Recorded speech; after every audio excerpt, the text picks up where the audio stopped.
이번에 우리가 배우는 것이 총 주제가 뭐였죠? 세 가지 세차사 기별. 구조 기별. 이거 오늘 교과가요. 이게 뭐 30분, 40분에 이거 공부할 문제가 정말 아닙니다. 이건 뭐 한두 시간 동안 정말 차분하게 공부해야 여러분이 그래도 충분히 이해할까 말까 할 그런 아주 어려운 문제인데요. 이건 우리가 짧은 시간에 어떻게 소화할지 모르겠습니다.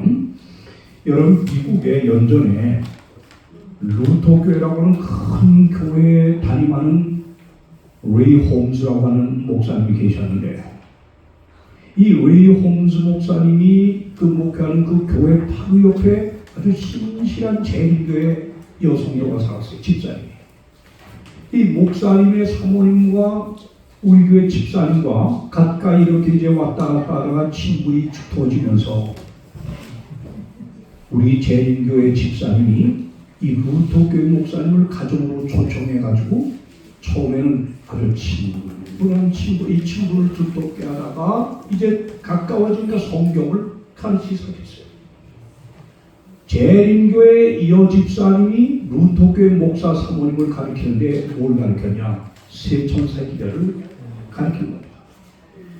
이걸 한 번, 두 번, 세 번 배우다가 이 사모님이 그만 한 번도 들어보지 못한 이 말씀에 그냥 매료돼가지고 빠져버렸어요.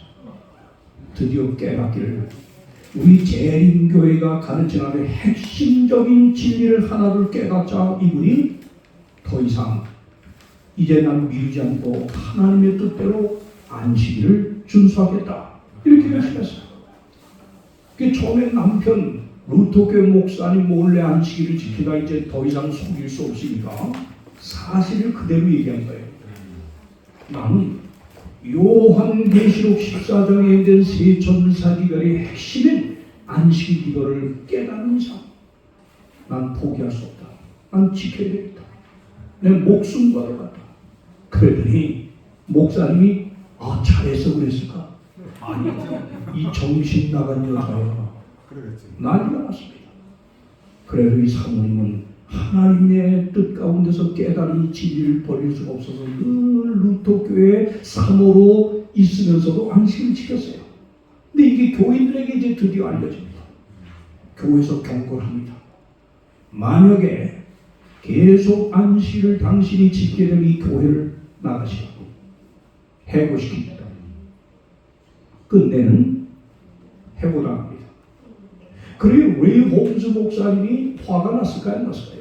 화나는 정도가 아니라 이제 이혼까지 할 정도로 심각한 상황이었는데 레이 홈즈 목사님 너무 억울해서 결심을 합니다. 무슨 결심을 하냐?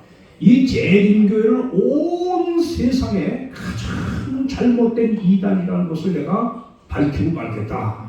그러고 이분이 그러기 위해서 어딜 갔어요? 재림교회 최고의 대학교인 앤드루스 대학교에 이분이 대학원에 박사학위에다가 등록을 합니다. 그래서 이곳에서 이제 박사학위를 하면서 모든 안식일에 가르치는 그 가르침을 하나하나 다 도서관에서 아주 전부 이분이 연구한 거예요. 전부 아주 철저하게. 그런데 이분이 다 연구를 마쳤는데 드디어 박사학위까지 받게 되고 이제 졸업을 하게 되는데 졸업식장에 나와서 이분이 많은 축하객들 교수들 앞에서 내가 오늘로 드디어 할 말이 있습니다. 감정이 있습니다. 그걸 뭐라는지 아십니까? 저는 재림교회를 온 세상의 최고의 이단교회임을 밝히기 위해서 이 역에 입학하여서 제가 몇 년 동안 이렇게 모든 연구를 다 마쳤습니다. 재림교회에 대한 연구를 다 마쳤다는 거예요. 마쳤는데 몇 년 동안 연구해본 결과에 의하면 제7일 안식일 예수 재림교회는 여러 개신교의 한 교파 가운데 하나가 아니라 이 교회는 세상의 마지막 운명을 결정짓는 운명의 운동체임을 확인했습니다. 예수 재림 전에 이 인류의 운명을 결정짓는 운명의 운동을 이끌고 나가는 교회가 이 교회로 예언되었음을 자기는 확신했다. 아름다운 고백이었어요. 그러면서 이분이 그러면서 이분이 워낙 이제 탁월한 분이어가지고 우리 앤드루스 대학원의 채용이 돼서 이분이 뭐가 돼요? 교수가 됐습니다. 교수가 돼서 그가 몇 년 오랫동안 교수로 봉직하여 가르치다가 이제 은퇴를 했는데, 여러분, 우리 교회는 장로교나 감리교나 일반 개신교파와 하나를 이루는 여러 교파 중에 하나가 아닙니다. 이 교회는 그분의 고백대로 마지막 세상의 운명을 결정짓는 참 진리교회, 운명의 운동체라는 것을 여러분이 꼭 아시길 바랍니다. 그런데 이 운명의 운명의 운동으로서 온 세상으로 하여금 예수의 재림을 준비시키는 이 핵심 비결이 뭐냐? 그게 세천사의 비결이에요. 무슨 비결이에요? 여러분, 세천사의 기별이라고 하는 말을 쓸 수 있는 교회는 오로지 한 교회밖에 없어요. 어느 교회 가서도 이런 단어를 쓰는 교회도 없습니다. 요한계시록 14장 여러분 6절부터 12절까지 이언된 세천사의 기별이라고 하는 것은 이 세상의 인류의 운명을 결정짓는 하나님의 마지막 최후의 기별로서, 이건 재림교회만이 전하는 기별인데, 그러면 이 세천사의 기별에 우리의 오늘 현대 진리가 다 들어있습니다. 근데 이 중에서 오늘 제가 물어보죠. 세천사의 기별 가운데 가장 핵심 기별이 뭘까요? 자, 뭘까요? 네? 홍 장로님. 세천사 기별에서 제일 핵심적은 그리스도의 의라고 그랬으니까 세천사 기별 안에 있는 예수님의 의. 네. 이것이 제일. 자, 우리 장로님은 세천사의 기별 아주 핵심을 알고 있는데, 여러분 분명히 영원한 복음을 전한다고 그랬죠? 세천사의 기별은 우리를 무섭고 두렵고 떨게 하는 기별이 아니고 뭐예요? 복음이에요. 복음. 사람을 살리는 복음인데, 이 기별 복음의 핵심이 뭐냐? 오늘 배우는 심판입니다. 다 같이 뭐다? 심판이에요. 여러분, 이 심판이라고 하는 이 요한계시록 14장 6절 그 다음 7절에 뭐라고 그랬어요? 온 여러 나라와 족속과 방언에게 전할 영원한 복음을 가졌더라 하면서 큰 소리로 천사의 저를 하나님 두려워 그에게 영광을 돌리라. 이유가 뭐예요? 왜 하나님께 영광 돌리라? 심판하실 네, 그게 뭐가? 심판하실 시간이 뭐예요? 뭐예요? 심판하실 시간이 뭐예요? 이르렀다. 다가왔다. 이르렀어요. 이미 영어 성경은 has come, 이미 왔어요. 이미 완료됐어요. 그러니까 이 심판이라고 하는 것이 앞으로 올 게 아니고 뭐예요? 이미 이르렀으니 이르렀어요. 우리는 그걸 지금 이제 오늘 배우는데, 그게 바로 1800 몇 년이요? 44년의 연대가 아주 정확하게 해석돼 나오는데, 저도 정말 처음 이거 옛날 배웠을 때 아주 감탄을 금하지 못했습니다. 이렇게 정확할 수 있을까? 이렇게 정확할 수 있을까? 그래서 이 조금만 지성적으로 역사를 아는 사람과요 2300주 앉아서 또박 공부하죠? 누구도 반박할 수 없습니다. 누구도 반박 못합니다. 이거는 정말입니다. 제가 이 경험을 여러 차례 했습니다. 자, 그러면 오늘 우리가 배우는, 자, 이거 뭐 기억전 이제 때가 가까웠다는 거, 시간이 너무 없으니까 이런 거 그냥 딱 건너뛰고요. 여기입니다. 보세요. 자, 그럼 저 한번 읽어보세요. 시작. 첫째 천사, 읽으세요. 시작. 첫째 천사는 심판의 때에 대해 어떤 중요한 소식을 전했어요? 우리 방금, 자, 요한계시록, 이게 세 천사의 교회의 핵심의 노른자예요. 봅시다. 읽읍시다. 시작. 또 보리 다른 천사가 공중에 날아가는데 땅에 거주하는 자들 곧 모든 족속과 모든 민족과 종족과 방언과 백성에게 전할 이 영원한 복음을 가졌더라. 그 다음 그가 큰 음성으로 이르되 그 다음 뭐예요? 하나님을 두려워하며 그에게 영광을 돌리라. 이는 그의 심판하실 시간이 뭐예요? 이르를 것이니가 아닙니다. 이르렀음이니입니다. 자, 왜 이렇게 했을까요? 어디? 심판에는, 성경이라는 심판에는 몇 종류의 심판이 있죠? 몇 종류? 몇 종류? 장로님 다 아실 텐데 왜? 몇 종류? 두 종류. 두 종류. 또 우리 집사님, 박 집사님. 이게 우리의 현주소입니다. 사모님. 사모님은 모택쪽 교회 그 유명한 김가인 목사님의 딸이십니다. 장준여 씨는 저 사람은 홍명관 목사의 아내입니다. 제 집사람이 시킬까봐 머리를 딱 숙이네요. 여러분, 이게 우리의 현주소예요. 심판은 세 가지. 예. 조사 심판. 심판이 세 가지죠. 여러분, 오늘 우리가 여기서 배우고 있는 이것이 바로 우리가 소위 말하는 재림전 심판이에요.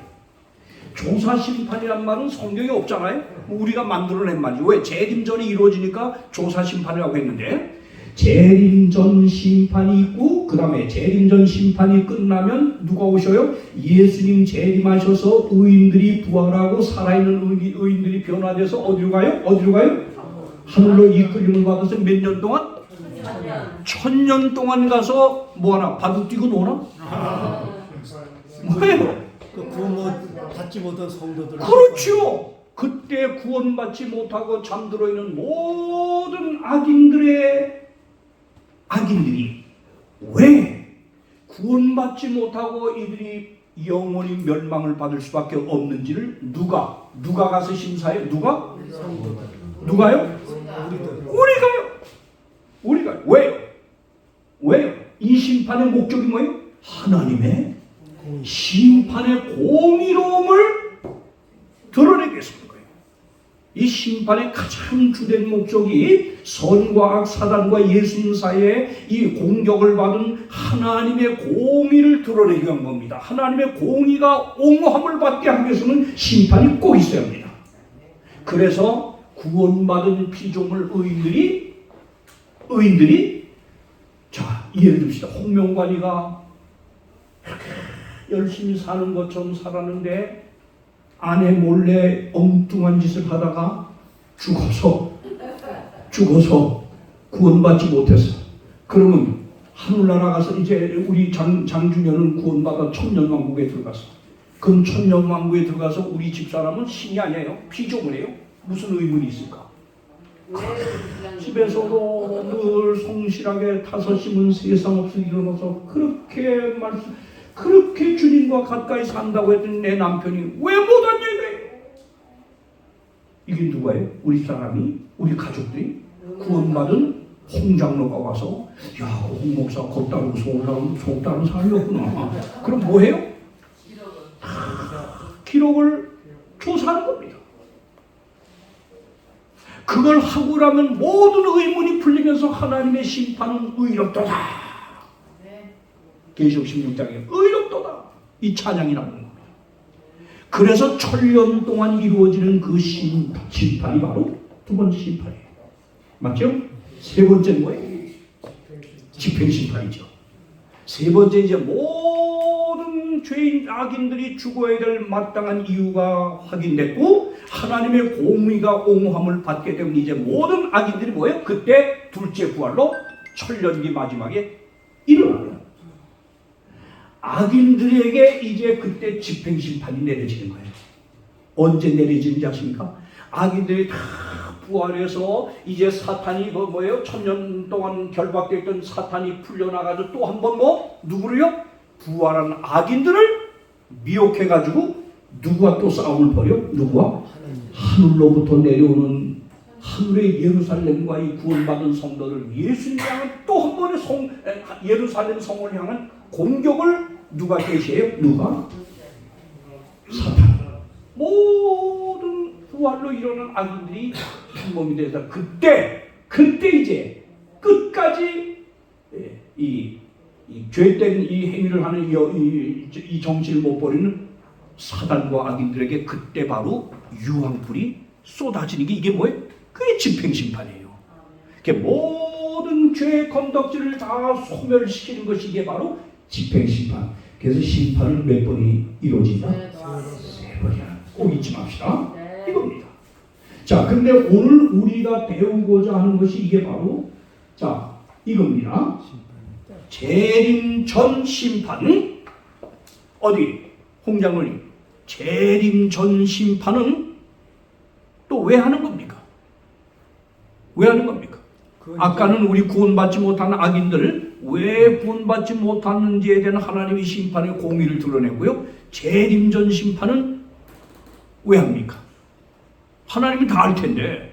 다 알지만은 우주 거민들을 위해서 또한 네. 예, 우주 거민들과 또 이제 그러니까 하늘을 가면 세 가지 사람이 있다고 했잖아요. 첫째는 그 내가 구원받은 사실에 놀라고, 두 번째는 예. 꼭 와야 될 사람이 안 와서 놀라고, 세 번째는 자기가 온 사실에 대해서 놀라. 자기가 온 사실에 대해서 네. 놀라고. 자, 장로님, 왜 재림 전 심판이 필요하냐? 하나님 다 아셔요. 그렇죠. 여기서도 재림 전 심판이 필요한 이유도 홍명관이가 그렇게 죄 많은 홍명관이가 구원받아야 될 합당한 이유를 온 우주 거민들 앞에, 천사들 앞에서 입증을 해야 돼요. 제가 구원받아야 돼요. 저를 구원하시는 하나님의 공의를 온 우주 앞에 입증을 해야 돼요. 그래서 재림전 심판이 필요한데, 자, 재림전 심판에 대해서 우리 성경에 예증으로 준 게 성경 어디에 나오죠? 마태복음 몇 장이 나오죠? 22장. 22장에 뭐 나오죠? 천국은 마치 임금이 잔치를 베푼 것과 같은데, 그렇죠? 예? 맞죠? 그래서 그 천국의 임금이 잔치를 베풀어서 사람들을 초대해서 손님을 초대했는데 뭐를 입었나 안 입었나 검사요? 예복. 왕이 준비해 놓은 예복을 꼭 입고 들어와야 되는데 자기가 아무리 잘났다고 좋은 옷 입고 와도 허락이 안 되는 거죠. 그게 동방의 관습이에요. 자, 그럼 여기서 왕이 준비해 놓은 예복을 입었나 안 입었나? 예복이 뭡니까? 그리스도의 의예요. 여러분과 저에게 지금 조사 심판이라는 것, 재림전 심판이라는 게 뭐냐면 정말 내가 하나님께서 예수 그리스도의 삶을 통하여 준비해놓은 그 나를 의롭게 하는 하나님의 의를 내가 입고 있냐 아니냐 이거. 그러면 목사님 지금 조사 심판을 하고 있는 진행 중이잖아요. 그러니까 예수님은 변호사잖아요. 우리 편이잖아요. 그렇죠. 그러니까 예수님이 지금도 우리를 위해서 중재하고 이 사람 그때는 그랬지만 그래도 그렇죠. 하나님 이 사람을 구원해 주십시오. 우리를 위해서 변호해 주시지 않을까요? 그렇죠. 지금 그거죠. 그러니까 예수님은 하나의 판사이면서 또 한편 그분은 변호사예요. 변호사 내 편이. 그러니까 여러분 스가랴서 4장에도 나오죠. 여호수아를 정죄하죠. 누가? 마귀가. 어떻게 여호수아를 막 정죄하잖아요. 구원 못 받는다. 이 사람 흠이 많다. 죄가 많다. 그때 그를 가리워주는 게 예수님의 의입니다. 하나님의 의입니다. 여러분, 저와 여러분이 재림전 심판에 섰을 때 홍명관에 대해서 누가 고발할까? 누가 고소할까요? 사탄이요. 사탄이요. 홍명관의 모든 숨겨진 삶을 낱낱이 다 고발해서 이 사람은 구원받을 자격이 없는 사람이다. 그때 제가 정말 부족하지만 나를 위하여 완전한 의로운 삶을 사시고 의를 이루신 예수 그리스도의 의를 믿는 신실한 믿음으로 제가 살다 죽었다면 그때 예수님이 저를 변호할 근거가 있어요. 제가 나의 의를 의지하지 않고 내 자랑하지 않고 누구를 의지했어요? 예수께서 이루어놓으신 그 의를 완전히 신뢰한 홍명관의 믿음을 보시고 예수님이 바로 내 옆에 서는 겁니다. 그리고 온 우주와 고발하는 사탄 앞에서 뭐라 그래요? 홍명관 죄가 많다. 맞다. 그거 맞다. 그런 실수했다. 그런 잘못했다. 그러나 내가 홍명관을 위해서 완전한 생애를 대신 살아놓은 그 나의 의를 그가 믿음으로 붙들고 평생 살다가 그는 오늘 생을 마쳐서 내 의가 그를 덮고 있다. 그때 저는 온 우주 앞에 구원받을 수 있는 입증이 되는 거예요. 아멘입니까? 이게 그래서 여러분 조사 심판이라는 말만 들은 우리 교인들은 옛날부터 심판은 뭘 조사해서 나를 어떻게 구원받나 이런 데다 우린 초점 맞추니까 심판 자체가 bad news예요. bad news. 나쁜 뉴스, 우리를 두렵게 하는 거예요. 그게 아니라 하나님의 의를 신뢰하고 산 사람들에게는 심판이라는 것이 나를 온 우주 앞에 의로운 자로 세워주시기 위하여 예수님이 변호해 주시는 것이 바로 조사심판이라고 생각하면 우리 굿뉴스입니까? 맞습니까? 네. 기쁜 뉴스예요. 이건 기쁜 뉴스예요. 여러분, 그래서 바로 영원한 복음으로 심판이 지금 전파되고 있는 거예요. 그래 여러분, 이 재림전 심판 얘기가 나오면 언제나 다른 거 생각하지 마세요. 뭐 나의 삶은 낱낱이 뒤집어 엎는다? 뒤집어 엎어도 상관없어요. 그 모든 문제를 해결하시는 예수의 피입니다. 아멘? 그러니까 조사 심판, 재림전 심판은 언제나 머릿속에 뭘 생각하느냐? 나를 변호해 주시는 예수님. 요한 1서 2장 1절에 보면 우리에게 대언자가 있으니 변호사예요. 그게 나를 대신해서 대변해 줄 사람이 있으니 예수 그리스도라. 아멘. 여러분, 제가 안식일에 처음 입문해서 이 교회에서 받아들였던 그냥 전부 어떤 신앙이었냐면 솔직히 고백해서 율법주의 신앙이었어요. 먹어야 된다, 안 먹어야 된다, 뭐 하면 안 된다, 고춧가루 먹으면 안 된다, 뭐 아주 그냥 처음에는 너무너무 이 전도에서 깨닫고 너무 기뻐서 너무 좋아서 예수님이 내 구주인 걸 깨닫고 그냥 기뻐서 왔는데 집을 쫓겨나면서도 왔는데 1년, 2년 목사님, 장로님 설교 듣다 보니까 나도 모르게 뭐가 됐어요? 율법주의자가 됐어요. 이거 안 하면 나 구원 못 받는데, 이거 안 하면 안 돼. 화 한 번 내고 나면 구원 못 받을 것 같아요. 그럼 하나님 용서해달라고 또 며칠 되면 그걸 용서 못 받은 건 불안감 때문에 또 해달라고 또 예쁘다. 여러분, 그게 율법주의자입니다. 율법주의자는 마음에 확신이 없어요. 늘 불안합니다. 늘 자기의 부족한 것 때문에 안달을 부립니다. 그런데 제가 신학교 2학년에 들어가면서 예수의 생애를 배우고 하나님의 은혜에서 조금씩 깨닫기 시작하면서 저를 눈을 덮고 있던 율법주의 비늘이 벗겨지기 시작하니까 그러니까 내가 나의 행위, 알량한 행위를 보고 고민할 게 아니라 내 모든 부족한 행위를 다 해결해 주신 예수님, 오늘도 나를 위해 중보하시며 나를 받아주시고 나를 감싸 주시는 예수님께 초점을 맞추니까 내 삶에 소망이 샘솟더라고요. 그때부터는 뭐예요? 용서해달라고, 잘못한 거 용서해달라고, 회개하고 저를 용서해 줬음을 감사합니다 했는데 그걸 또 불안해서 끄집어내고 또 용서해달라고 한 적이 없어요. 안 해요. 그 은혜를 모르는 사람들이 하는 짓입니다. 예수님은 말씀, 내 감정으로 용서 받았나 못 받았나 자꾸 이렇게 생각하면 안 돼요. 용서해 준다고 성경에 예수님 말씀이니까 믿으면 되는 거예요. 아멘. 아멘. 자, 여러분. 자, 그러면서요. 이거 봅시다. 이제 그러면 우리가 여기서 이제 꼭 알아야 될 게 재림 안 넘어갔나? 말을 안 돼. 넘어갔어요? 안 넘어갔죠? 그거 안 넘어가. 됐어요. 이제 넘어갔나요?